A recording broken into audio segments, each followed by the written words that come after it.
Professor Dwight Hopkins, thank you very much for joining us here for the Happy Smart City podcast. An absolute pleasure and an absolute honor.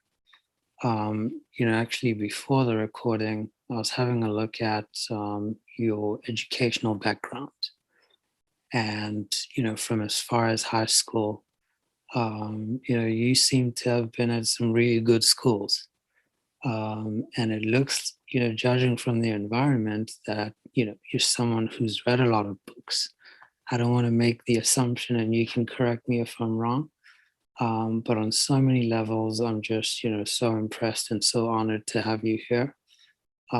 This is a topic, by the way, that I think, to me, is still quite perplexing, that we haven't figured things out. One would have thought that with the advent of Islam, we would have improved finance by now, because Islamic finance has been borrowed on so many levels, and it's doing extremely well where it's used well. And then we've had concepts like SDGs, and even in the Christian faith, simple concepts that some people use and apply to their businesses as Christians. And now there's this ESG, and I'm just wondering, when does it ever end? What exactly are we after? Because it's always, been that in really big societies or communities, there's leaders who come up and bundle things together and make it work in a unified way.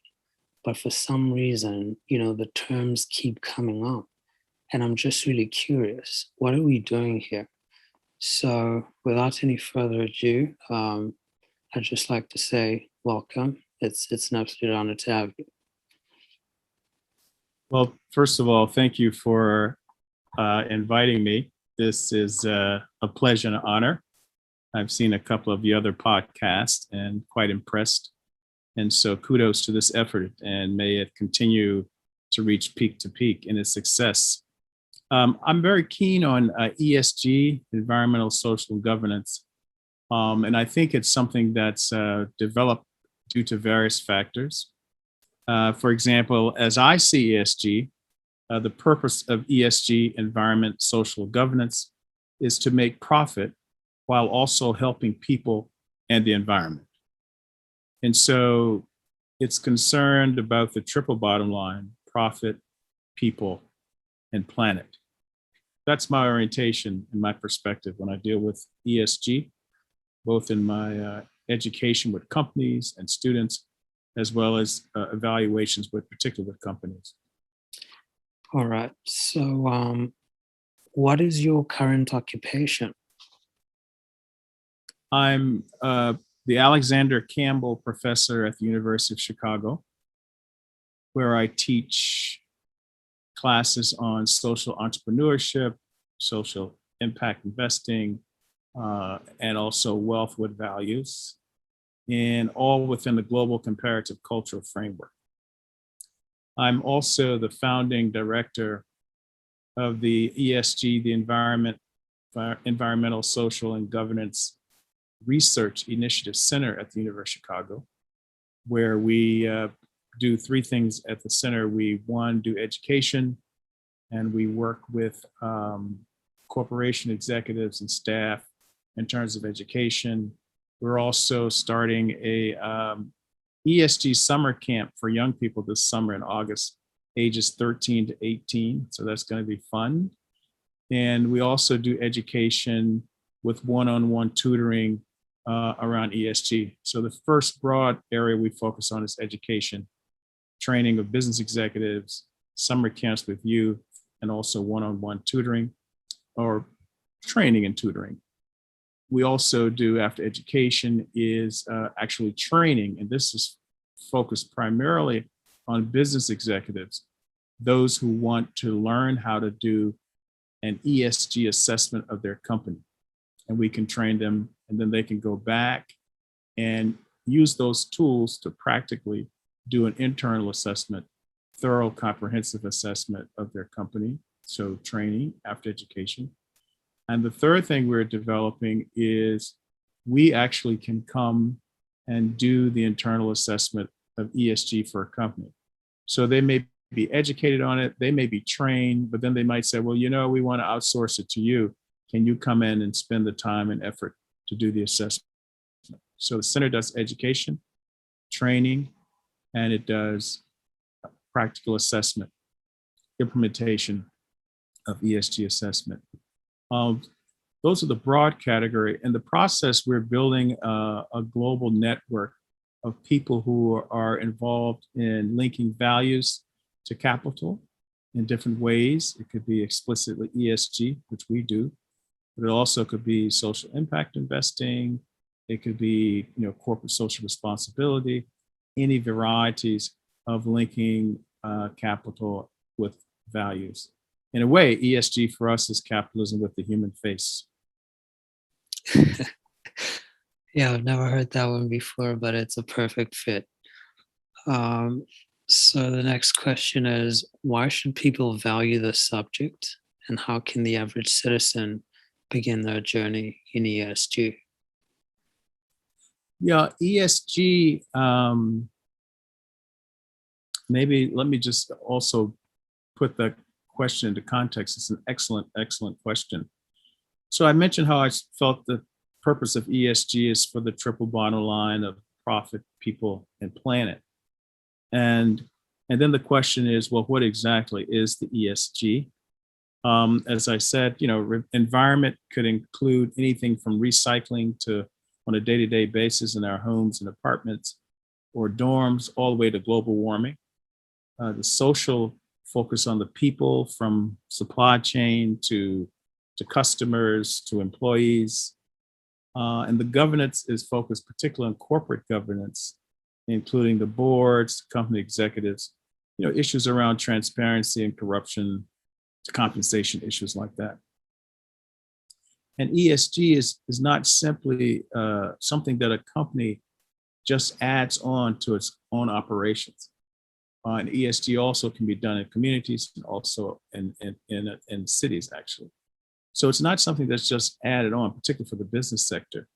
It becomes a thorough integration into each aspect of business operations, from corporate strategy to sales, all aspects of firm and business operations.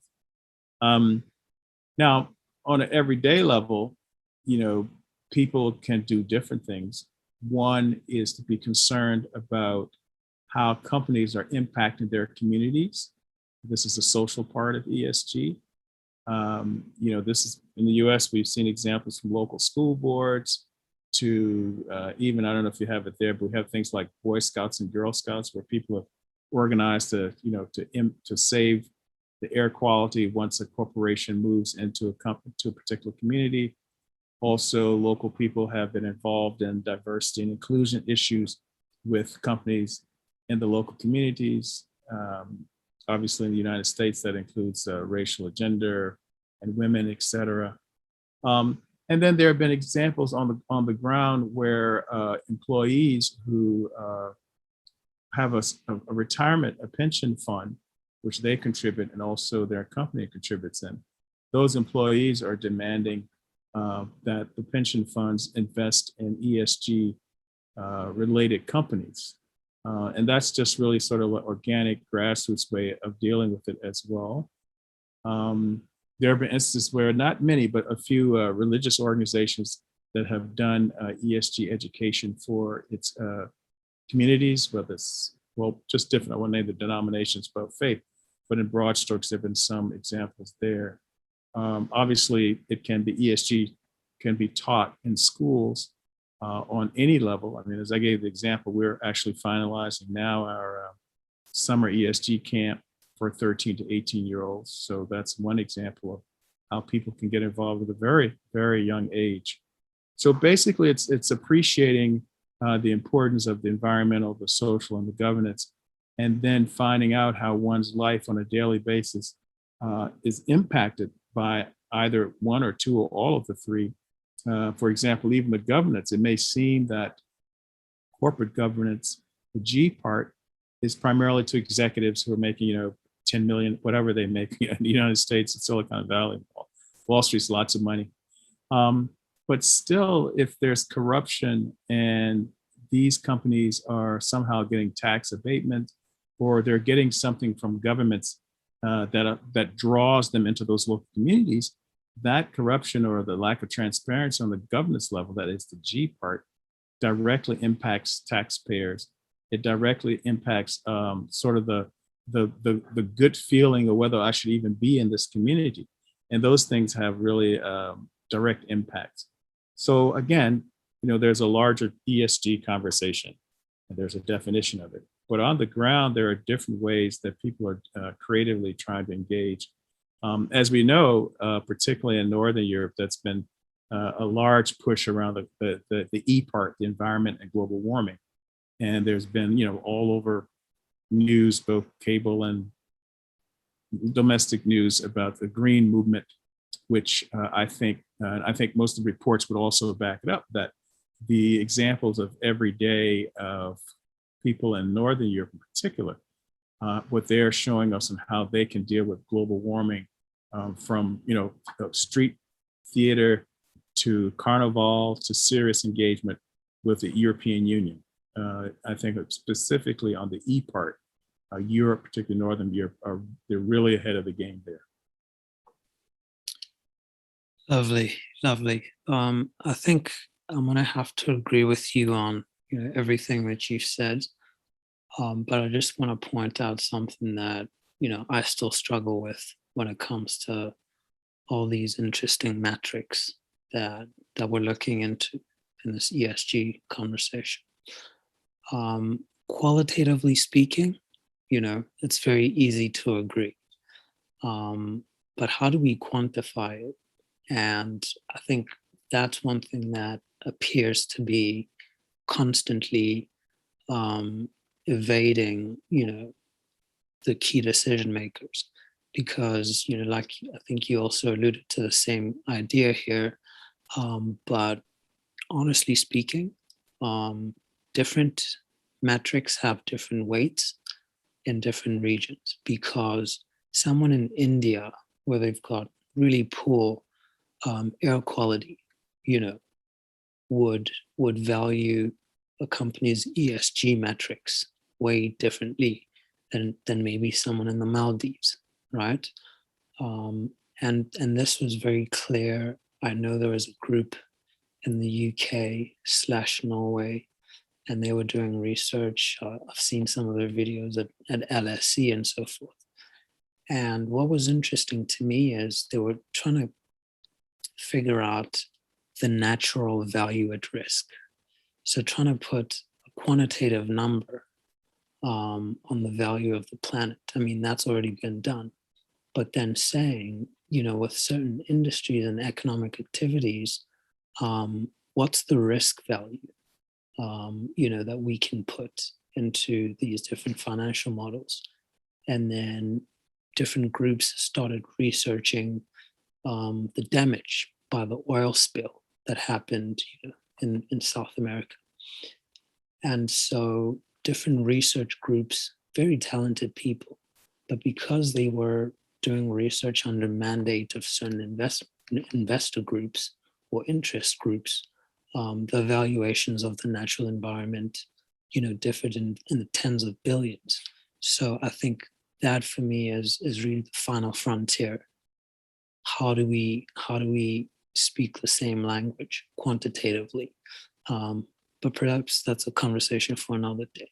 So the next question is, how can world leaders integrate ESG into their nations and corporations? Also, what immediate action would you prescribe for the embedding of ESG into the modern education system? I think, again, an excellent question. Well, first of all, let me just acknowledge a very powerful point you made before you asked this question. That's one of the big challenges for ESG, the question of metrics. How do you measure? And then how do you set those measurements in specific local contexts, whether region or country or even sections of a country, the rural versus the urban areas. The question of metrics and measurement is a huge question. Also, the question of timeline. What are the appropriate timelines, and why do we have timelines, and how do we set them? Again, they're impacted by regions of the world, countries, and then sections within the countries, and then also the interpretation of those metrics. Right? I think you hit on that as well. So all those great challenges that have to be overcome, and I think it's also, for me, it's linked to the question you just raised now about, say, international organizations.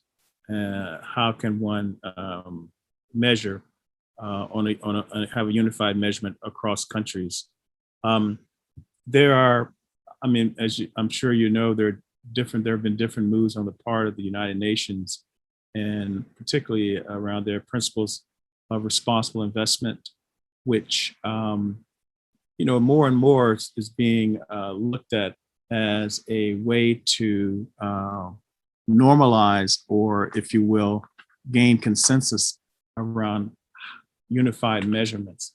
And the principles on responsible investment on the part of the United Nations mentions 6 principles, which I just want to touch on them because they're becoming more and more accepted.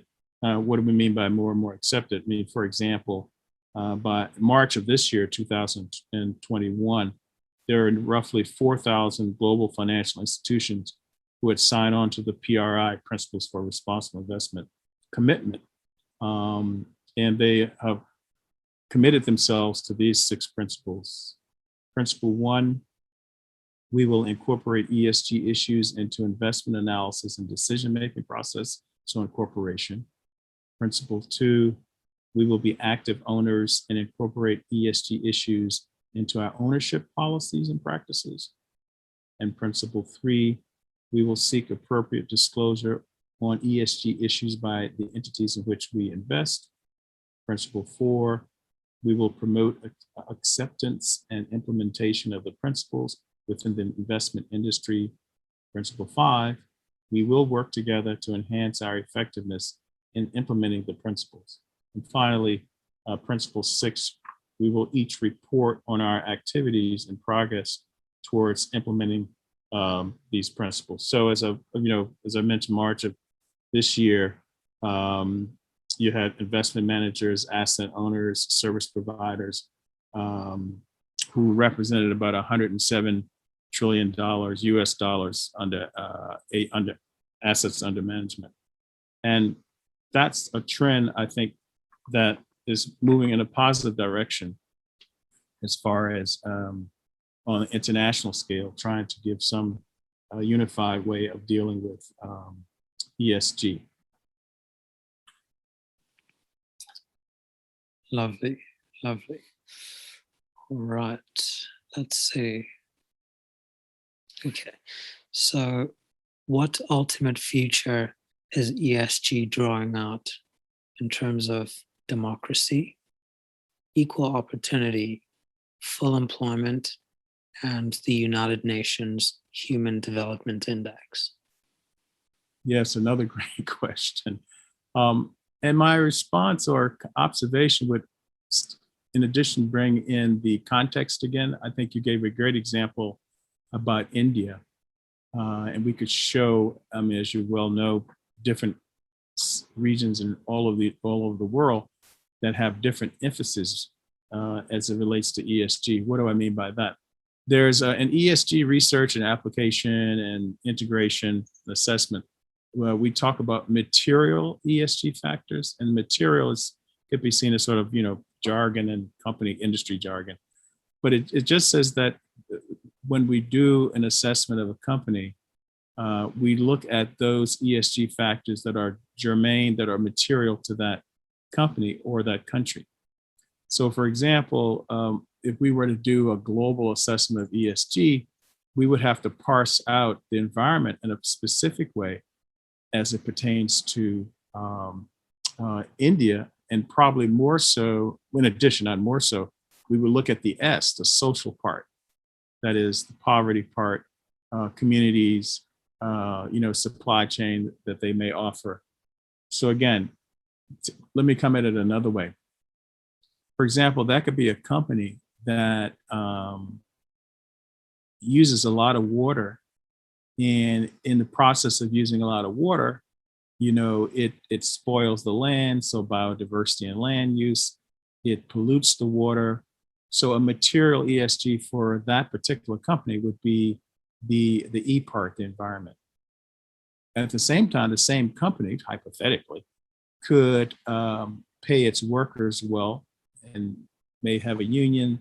It might provide educational benefits and might provide a stairway or a pipeline for training and moving up the internal hierarchy as far as management or better pay. And so the S part might get a high, may not be as material. It's in terms of risk.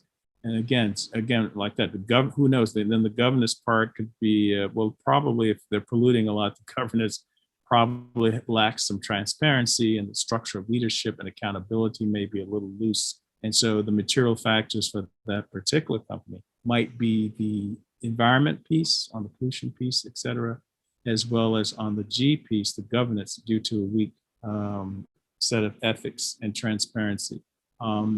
So too, if we were to apply that to countries, we'd have to do the same thing. For example, I think that the global warming is a universal question across countries and across regions. At the same time, I know in the United States there is a huge S social factor, specifically around two things. I mean, one is, I call them the double divides. One is the wealth divide, which Oxfam and even some reports from the United Nations have shown has grown even more and more, the divide between, particularly the United States, those at the top and those at the bottom. So wealth divide. And also, I would say a digital divide. We probably would not imagine how troubling it was for those of us in the United States to find out all last year that a lot of communities, particularly in urban areas, dense urban areas, and rural areas, we do have rural areas, farm areas in the United States, where a lot of the family and children didn't have adequate broadband and have adequate access to computers. So let alone moving outside the United States in the developing world, fourth world, third world, and it's just stay within the US. To me, what that says is that in addition to the environmental issue, particularly in the United States, we've got to come to terms with the instability that those two divides can provide to social cohesion and social balance in the US. That is the wealth divide and the digital divide. So in different ways, I'm trying to touch on your question, to say that, democracy, equal opportunity, full employment, et cetera. It's a universal right of all folks to have access to those things. At the same time, we would want to take a granular, we'd have to get in the woods and really just get in the thick of things to see how they play out in different countries, let alone different companies. Nice. As you're speaking, talking about the digital divide and so forth, I've always been so curious, and I think we talked about this, last time we spoke, the difference between ESG and SDGs. And of course, the United Nations also sort of championing, or at least heavily supporting the ESG narrative as well through the PRI. How would you, because to a very large extent, investors in emerging markets or emerging regions and frontier regions, they use SDG targets to sort of communicate their impact, in their investments. I'm just really curious to just, have your thoughts on what's the difference, or I mean, just can we contrast the two? Yes, yes, they're related, but they're also a little different. SDGs, the United Nations, kicked off in 2015, and they're hoping by 2030 that there'll be measurable improvements in each of those 17, from environment, core business, to education, to women, 17 total by 2030. I think those are noble and honorable goals. And I think what they're saying is that we want to set a deadline. We want to set a timeline, one. Two, we want to set specific measurements of reduction or improvement in those 17 areas. And three, we want to offer certain metrics that the UN is saying that should be universally applied. ESG can be a way of getting to SDG 2030. For example, if reduction in certain carbon greenhouse effects by 2030 is part of the SDGs, then if a company does a thorough integration of environmental, social, and governance factors in that particular company, that company is more likely, or is in a better position to reduce the carbon emissions, the greenhouse gases by 2030. Whether or not the world or the countries, those or companies that have signed on are going to actually do it is another question. But yeah, those are goals that SDG has set up, and there are metrics it has established. There's a timeline that's established. And then environmental, social, and governance can be applied not only to companies, but it can actually be applied, same methodology, to a city. And a company or a city would be in a better position to reach the SDG 17 goals by 2030 if that company integrates those ESGs. So that's how I see the difference. Also, ESGs are not necessarily mandates, but optimistic goals for companies and cities and concerned citizens. Whereas ESG, again, is concerned about, profit, people, and the planet as a more holistic, long-term view toward sustainability. And again, by what I mean by sustainability, to me, it's intergenerational. So it wouldn't maybe we could set interim markers, maybe 2030 or 2035 or 2050. But ESG would be as sustainable, comprehensive integration or modifying of a company, to me, has to be intergenerational.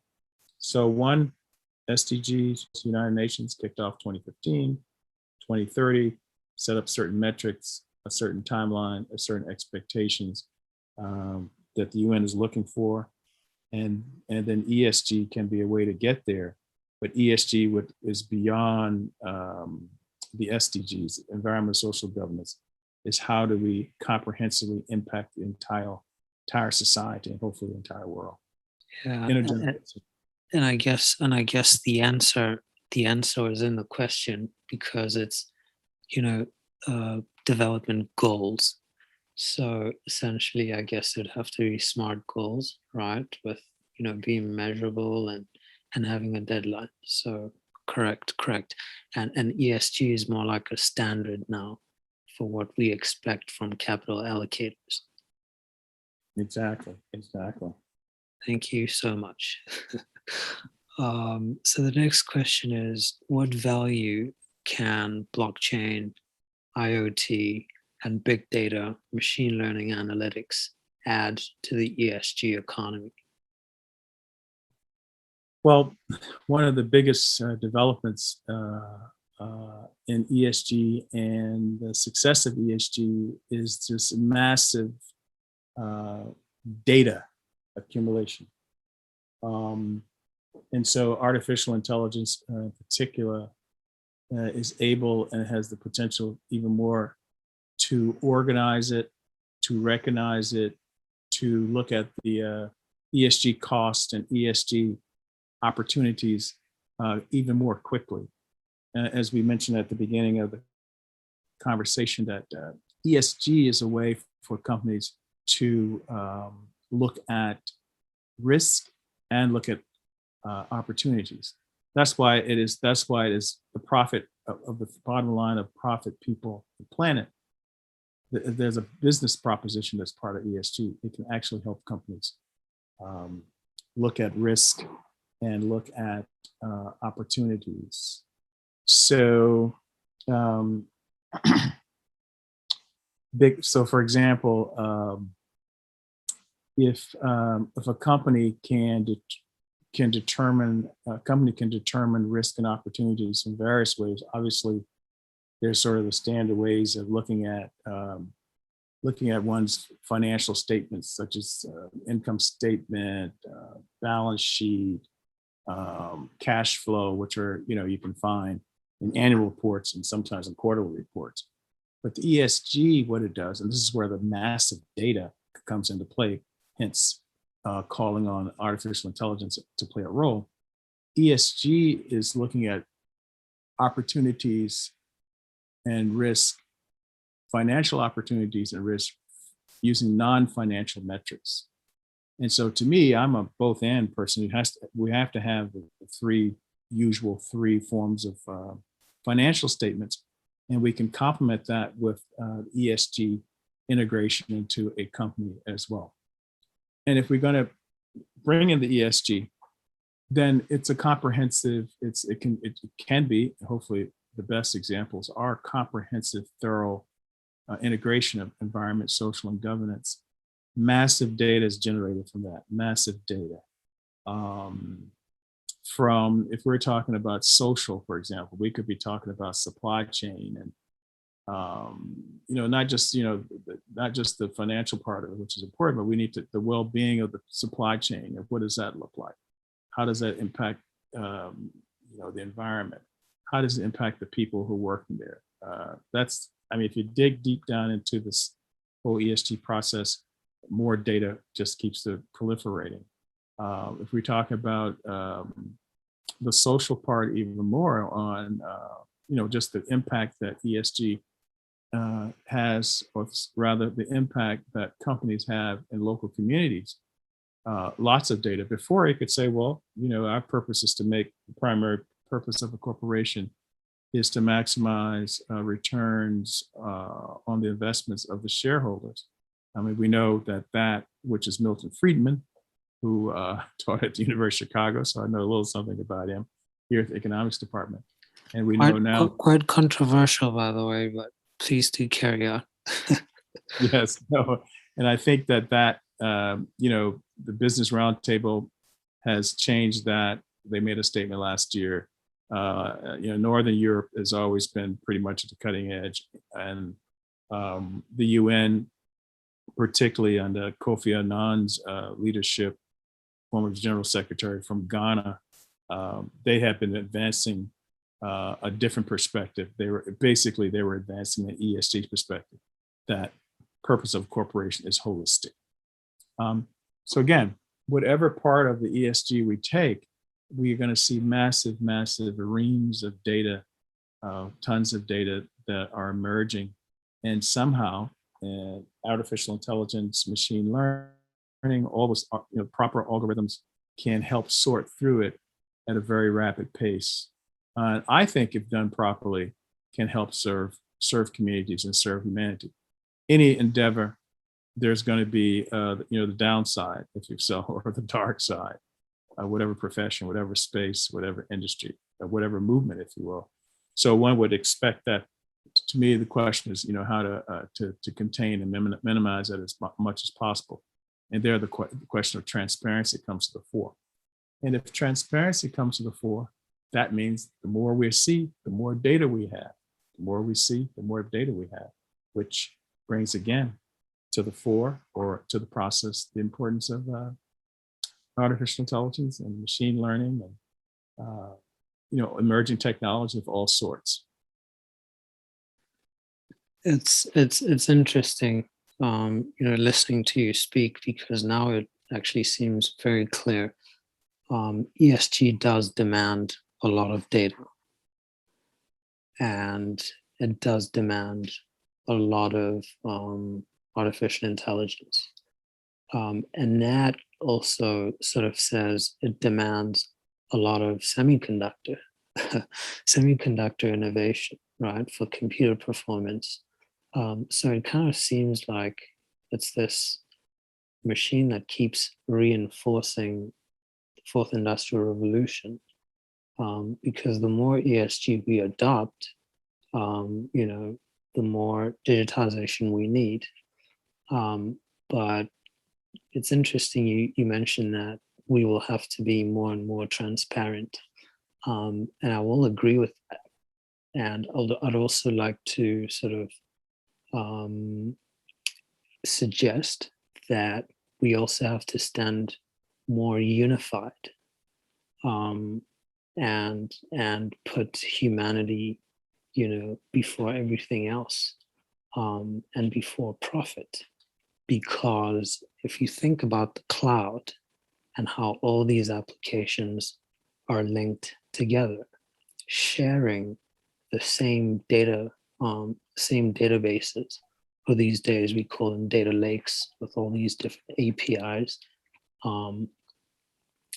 The situation there is you start to approach artificial general intelligence and super intelligence. And because the algorithms we're building, can kind of communicate with each other, some algorithms could actually play other algorithms and, sort of paint a fake reality about the data or data environment. And people would make big decisions based on algorithmic wars, which is why we have this, new narrative of artificial super intelligence and AI superpowers. AI is starting to game each other, and in some cases, I honestly think that even the people who create it don't know what wars or battles their AI is truly fighting, in the modern sort of economic dynamic. Now, the other interesting part that adds even deeper complexity is that markets, on the other hand, still react very much to sentiment, of course, in the short term, before we have any correction. So, having this whole narrative of AI playing each other, and then we still have this sort of irrational behavior in the markets is something that I think calls for even deeper thinking, and perhaps a new way of looking at governance. But again, maybe a conversation for another day. Yeah, but I think if I can just comment, because you're raising such spot on, observations and questions. I think that we have to recognize the human factor, as you indicate. ESG, there are people who are causing issues in the environment, the first part of the ESG. There are people who are benefiting from that process, and there are people who are literally suffering from that process, as we know. So too, in the social part of the ESG, that speaks directly to the human reality. They call it human capital. I would say human families and human communities, up and down the chain as we relate to social. And so too, in the governance, we have, boards, we have executives, we have C-suite, we have top management, and they're humans too. And so I think what the commonality is the human factor and the type of values that need to be brought to bear when we integrate environment, social, and governance in a sustainable way. And again, for me, sustainability is intergenerational. So I just want to emphasize that or underscore that point. I think it's very important that we appreciate the issue of the triple bottom line is a way to deal with people, planet, and profit, ideally, as we know, ideally, a lot of these models are ideal in such a way that, capital accumulation is, as long as we're going to be functioning, at least in the US, under the capitalist system, then the question is, how can we be attentive and a high regard for people and the planet? So people, planet, and values, and recognizing they're real human beings, flesh and human beings, in each of the three, that is in the environmental, in the social, and in the governance. Okay. At least we're in agreement about that. I always like to sort of put humans at the foreground as explicitly as I can. So the next question is, how are large investors like sovereign wealth funds and pension funds currently applying ESG? And what value does ESG create for the beneficiaries? Right. In broad strokes, there are different sectors that are driving the ESG trend. I was having a conversation with a business person who felt that maybe he was playing devil's advocate and says, well, this ESG thing, is it just a drop in the bucket? Is the latest fad? What's going to be the next thing over the horizon? And I was sharing with him that, in fact, it's being driven by different sectors. And even from his perspective, I guess he has a moral conscience, a North Star, but he was taking the position of profit. I said, even from just common sense as a business person, you should be concerned about ESG because the customers are concerned about it. But there are people there are different sectors that are driving the ESG. We obviously, like millennials and Generation Z here. I mean, we can get into timetables in terms of their age bracket, but particularly in the United States, they're set to contribute trillions of dollars investment in ESG related companies. And that covers everything else, from pension funds to high net worth individuals, all types of institutional investors. So millennials and Generation Z are pushing this move toward ESG. And also, as I mentioned, businesses are beginning to respond to it as well. But the investors are also moving and pushing the ESG because they're finding out that one can have a moral consciousness as well as make money at the same time.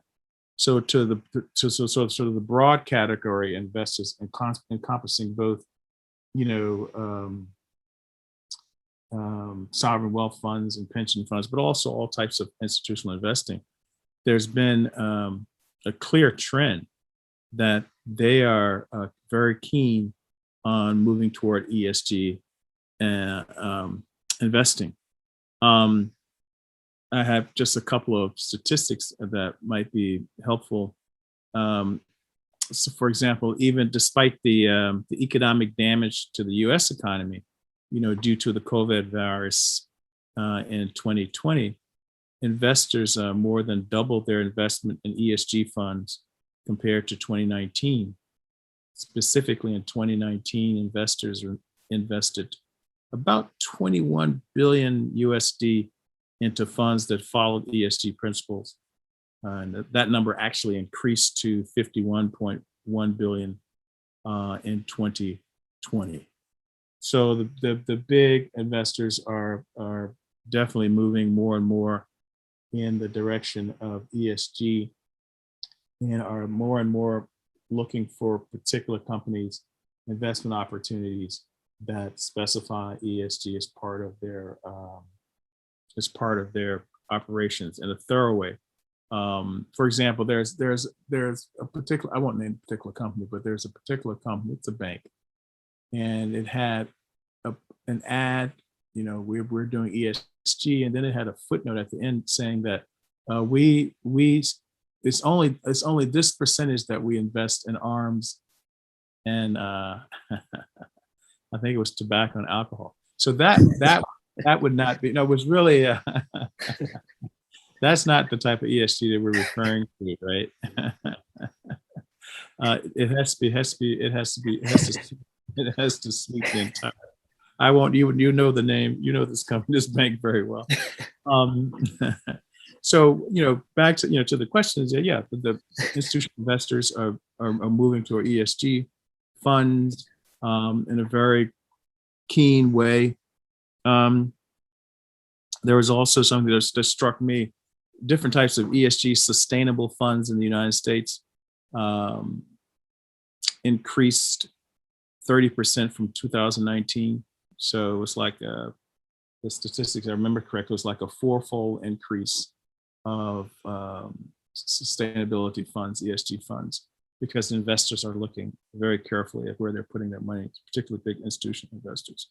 And there are other indications, different studies, but I think that sovereign wealth funds and pension funds are applying, ESG in their, scouting for appropriate investment vehicles for those funds, because those funds are actually the funds of the people, right? Sovereign wealth funds are funds of the people.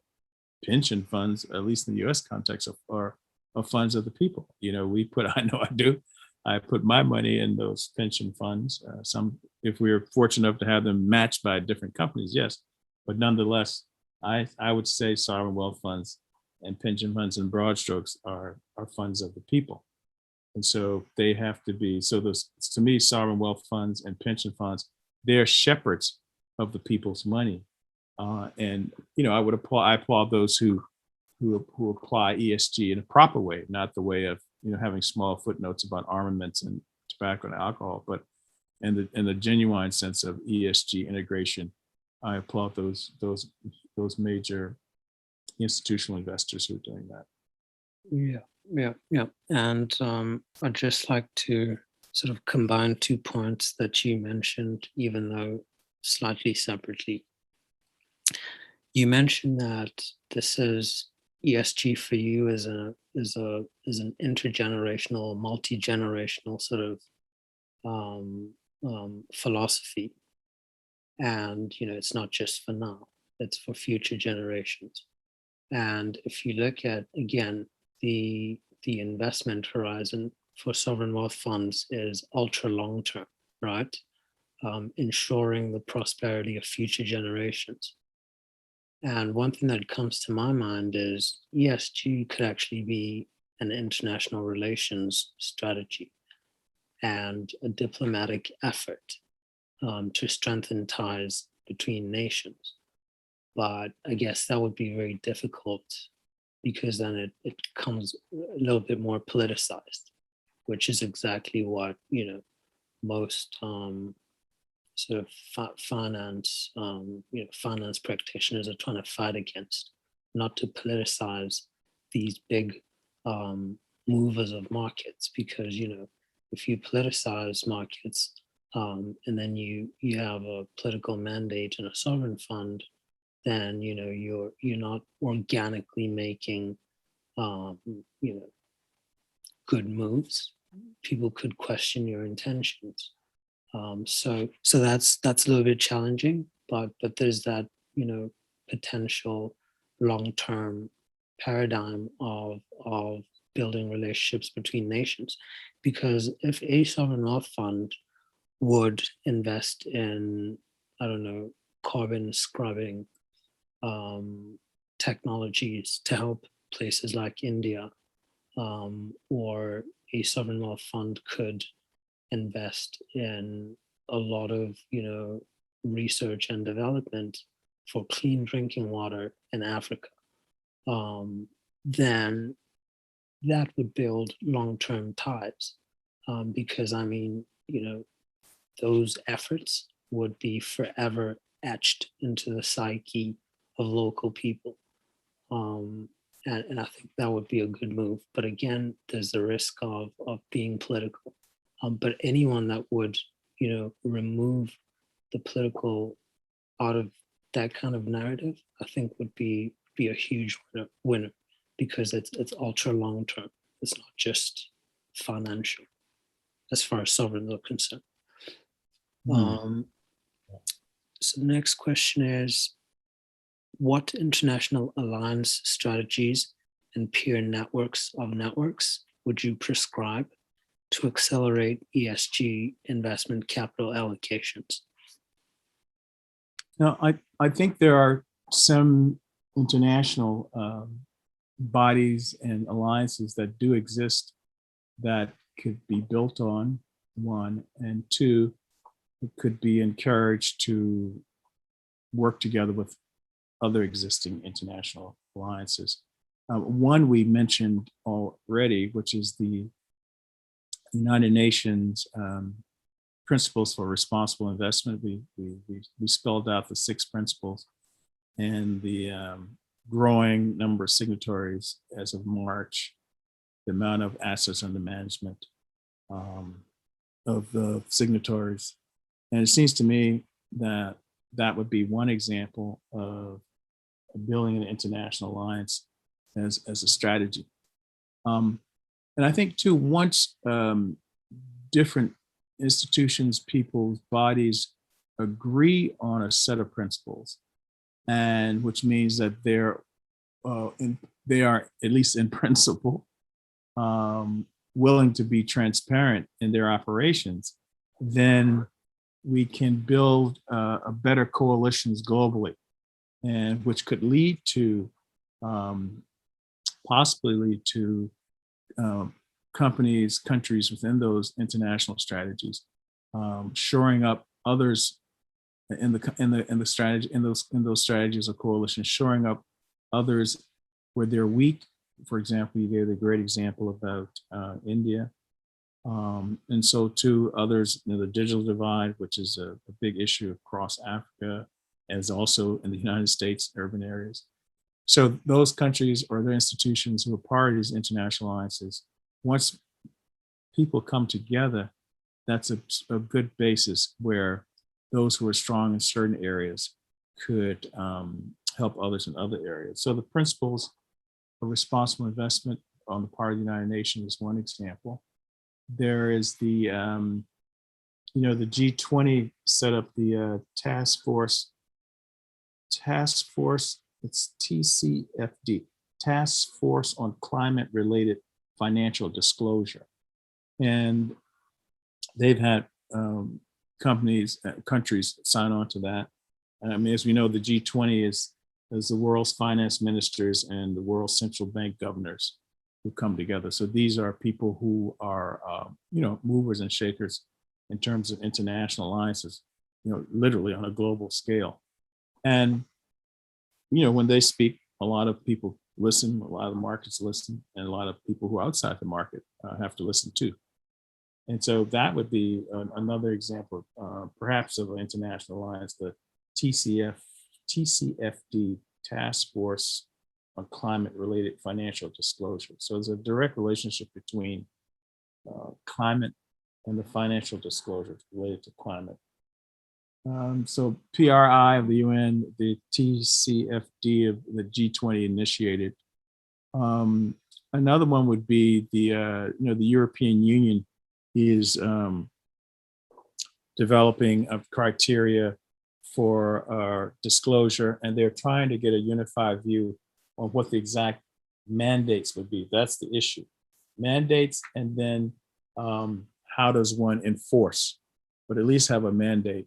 And the European Union is having conversations about that. So the EU, UN's PRI, and the G20's TCFD, for me, are some hopeful areas for international alliance.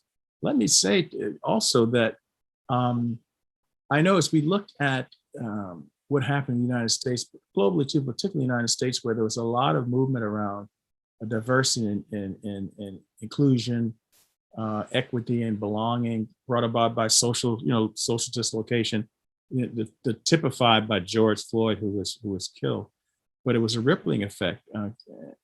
And I was thinking, here is a grassroots movement of everyday people who, what if they came together and built an international alliance around ESG?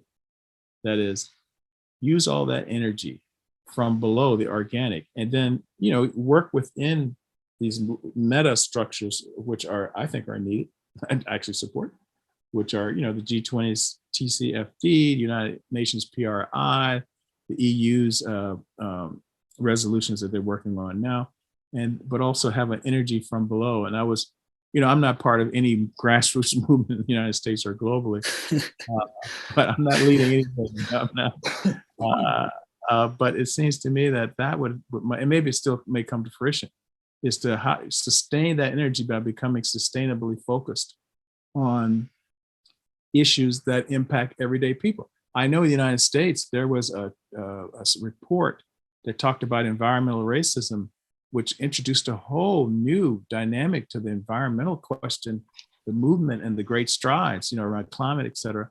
And the study showed that there was environmental racism. That was a term that was coined, environmental racism. And the study showed that there was a disproportionate number of toxic dumps in areas of Black and brown American citizens in the United States. I had no idea. So on the question of toxicity and disposal, they were really disproportionately, and there were facts in this report that showed that they were, disproportionately in Black and brown communities within the United States. They also talked about, of course, everything can be challenged, but I remember they also mentioned a form of environmental racism from their phrase, not my Hopkins, my phrase, but they felt that a lot of the trains, the commercial trains that move, that they were in the urban areas, so that the noise that they cause the hooting of the tooting of the engines, the pollution of the engines, the number of young people who were killed playing on the tracks or near the tracks. I never thought about it, but they coined that phrase. So all I'm trying to link is that it does make sense, though. I mean, it makes a lot of sense to me too. Yeah. When you think about it, and but it could be to really make it comprehensive. That is environmental social governance, or social impact investing, or corporate social responsibility. There has to be, in addition to those global, major, important meta strategic alliances, they have to be linked also to creative ways of getting organically on the ground people involved. Because one thing that concerns me is that as we talk more about, those folks who are clear, and I think I'm part of that something is happening to the climate, okay? And it's not getting better. We don't have to debate whether it's human made or whatever, or it's the natural cycle of nature. Something is happening. So I want to, skirt that whole debate, at least in the US, of what is what, but something is happening. And then, so that's very important. But at the same time, it seems to me if we mobilize everybody, particularly with the type of ESG concerns they have, that is different communities within the United States. Now, I can speak more authoritatively here, but I suppose it would impact global as well. But if we mobilized all sectors of the United States and look thoroughly how ESG applies to them, we'll get even more, we'll mobilize even more people's consciousness, time, and energy to deal with the environment. Because, I've dealt with communities on the south side of Chicago is that urban area. That's, you refer to the south side of Chicago. Oh, wow, you're at the south side of Chicago. And my just anecdotal experience is that a lot of those communities and families, they aren't thinking about global warming at all. They're thinking about things like food deserts, which means they don't have supermarkets. They're thinking about cutback in public schools being closed. They're thinking about issues like, unemployment, which is even pre-COVID. Of course, jobs are picking up now in the US, the jobs that were laid off. They're thinking about safety issues. They're thinking about, taxes, those types of things. But it seems to me that if we are able to include them within the ESG conversation, that's a major energy that could be mobilized and attended to, which would bring about even more quickly world attention to the environmental issues of global warming. But that's something I've been thinking about, particularly during the COVID break last year, where we were all locked down and Zooming. Well, I did say this to you last time we spoke, that I think that is the most disruptive, most radical thing I had ever that I've ever heard in the ESG conversation. Like really taking it down to the people, taking it down to the youth as well, and then building it up. Because in my mind, I mean, it's just always been a very top-down type of conversation, and I'd never really seen it from a bottom up. And I'm just really curious and still very much interested to follow your work and see how this can be done. So you can tag me in on that. Um, Professor Hopkins, this is the magnum opus, the crowning part of our conversation. And this question reads, what elements of smart cities should local governments focus on to allow for happier and more fulfilling cities? I still, and of course, it's very US contextualized here. I still think those two divides are major divides, the wealth divide and the digital divide. In fact, I think that if those divides keep growing, both in terms of quantity and speed, it could provide a very volatile and disruptive role for those who are trying to, even those who want capital and capitalism to have some type of stability and relative predictability at a fundamental level. Let alone those who also want to care for just the sheer human element that the wealth divide and the digital divide embody. So if we're going to make the city smart, I think it's got to be smart by tending to at least those two things. And it really is a question of local governments, because it's there that people in communities get to see their politicians, they get to see the policies, and they're able to go to, when they do have these open sessions, policy open sessions that they have in the US, who have these local sessions when a policy is being debated or an ordinance, and everyday citizens, if they care to, they can come in and they can actually, speak at microphones, and they can impact the local government at that level. And I think happiness and the common good and the welfare of all human beings is really what attracts me to the ESG process. And to me, it is an intergenerational process, because there seems to me to be enough resources in the United States and globally where we can bring about a better life and a happier life for all peoples. Hopefully, future generations will look back and judge us. Hopefully ESG, if properly done, can add to that larger vision. So what I hope we can bring about are healthy communities and healthy individuals in communities. Thank you so much. It's been an honor and a pleasure having you here. Congratulations on all of your work, and the very best for the future. And thank you. I appreciate everything.